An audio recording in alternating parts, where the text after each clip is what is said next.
Brebes. Iya. Kemen ya. Brebes. Kita datang berempat, Pak Buya.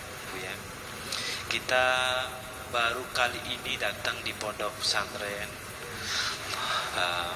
Candang Binggan. Pertama saya menyimak langsung puisi yang dari awal sampai terakhir. Dari bait pertama sampai terakhir itu semuanya itu saya merasa dan termasuk salah satu orang yang dalam situasi seperti itu. Jadi hal-hal yang sudah saya jalanin, pertama belajar ikhlas, dimana setiap ujian itu pasti ada hikmahnya. Setiap saya jalankan bukan karena semata saya baik, tapi saya minta ridhonya. Tapi semuanya belum bisa saya lewatin, bahkan masalah selalu bertambah. Selalu ada fitnah, selalu ada bahasanya seperti cobaan yang belum selesai. Dari sebuah puisi yang disampaikan Buya, ada kalimat yakin dan percaya diri. Kalimat yakin itu sudah saya jalani hampir 4 tahun. Tapi percaya diri ini yang belum saya dapatkan.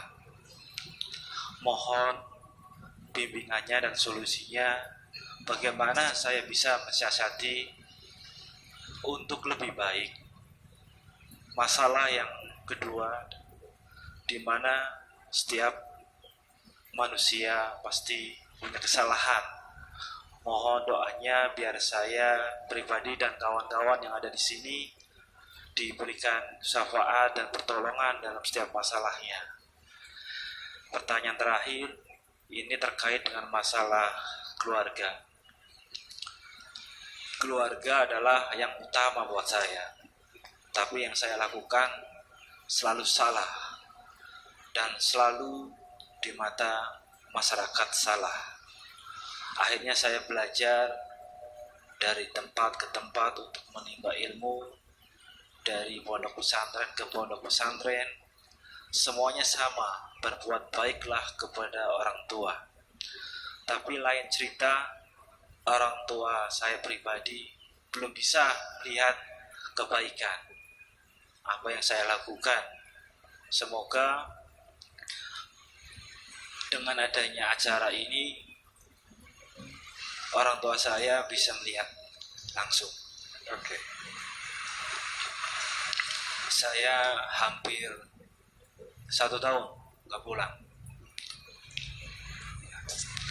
Saya salah satu tugas di beberapa wilayah masuk dalam sektor pemerintahan, tapi orang tua tidak bisa menerima apa yang saya lakukan buat kebaikan masyarakat. Saya salah satu tugas di Buser. Saya mohon untuk didoakan karena orang tua saya lagi sakit. Oke. Terima kasih. Assalamualaikum warahmatullahi wabarakatuh. Waalaikumsalam warahmatullahi wabarakatuh. Difokuskan satu persatu. Jadi yang beliau yang dari Brebes ini selalu merasa hidupnya selalu mendapatkan cobaan. Selalu mendapatkan cobaan. Ya. Betul begitu, Mas? Ya, jadi serba salah di dalam serba salah keluarganya dan masyarakat. Saya dari awal sudah memperingatkan kepada kita semuanya, jangan berharap hidup ini akan licin dan mulus-mulus saja. Karena pertama kita harus melihat sifat kehidupan kita ini seperti apa. Jangan berhayal ini bukan sorga, Bung. Ini kehidupan dunia. Dunia itu kata-kata dunu itu artinya rendah. Ya, bukan ulu, ya. Ya, dunia itu rupanya rendah. Artinya bahwa pasti kita akan menghadapi kesulitan. Dan Allah juga memperingatkan kepada kita bahwa selama kamu tinggal di dunia ini, jangan berharap kamu bebas dari cobaan. Pasti engkau akan mencoba. Karena dunia ini adalah tempat ujian sesungguhnya. Jadi mataun ilahin sendiri ya sekedar boleh menikmatinya. Jadi sehingga akhirnya kebahagiaan kita itu apa sih? Kita mencari momentum yang tepat untuk menikmati kebahagiaan. Ya. Jadi gini, jadi mesti pola pikirnya gini. Allah mengatakan dengan jelas dan penuh dengan taukid, dengan penguatan kata, yaitu walanabluwannakum. Ya, pasti dan pasti dan pasti. 3 kali Allah mengatakan pasti. Kamu akan aku uji. Pasti pertama namanya lam taukid. Lamnya itu lam taukid, pasti. Kemudian walanabluwannakum, nun taukid pastilah, itu terdiri dari 2 nun taukid khafifah, artinya pasti dan pasti. Ketika Allah mengatakan pasti 3 kali, nggak main-main. Apa bentuk ujiannya? Bisyai'in, dengan sesuatu, memperingatkan kita dengan bisyai'in, dengan sesuatu yang kita tidak tahu, itu supaya menimbulkan rasa ketakutan pada dirimu. Kalau ancaman itu udah masih mending juga gue bacok loh, kelihatan goloknya. Tapi lah awas, ini kan lebih cemas lagi. Dalam bahasa. Bisa apa saja. Oh iyalah. Nah, lalu setelah itu diuraikan minal khaufi, rasa takut.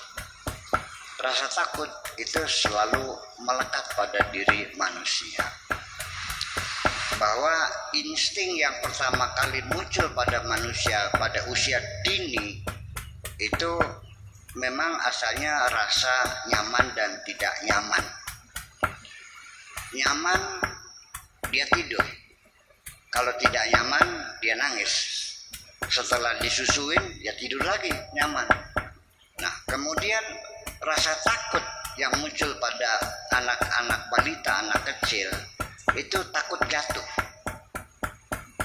Ya, kalau kita belajar psikologi anak-anak, itu takut jatuh. Itu sangat besar sekali rasa takut jatuhnya. Sehingga anak itu ketika dia sudah ada di pinggir gitu, dia menangis ketakutan itu.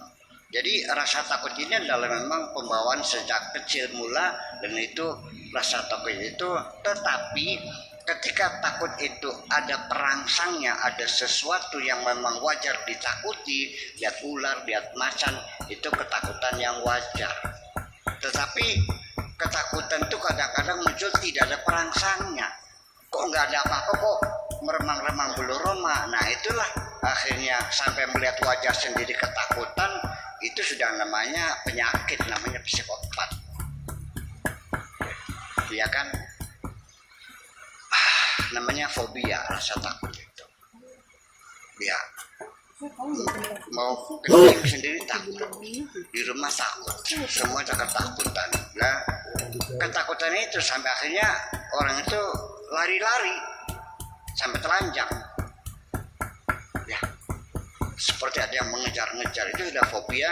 Kalau sudah begitu segera hubungi psikiater. Ya, itu. Dan seterusnya ada sebenarnya minal ju'i wa naqsimil amwal wal anfusi was samarati. Nanti tetap di penghujungnya adalah wabasyiris sabirin.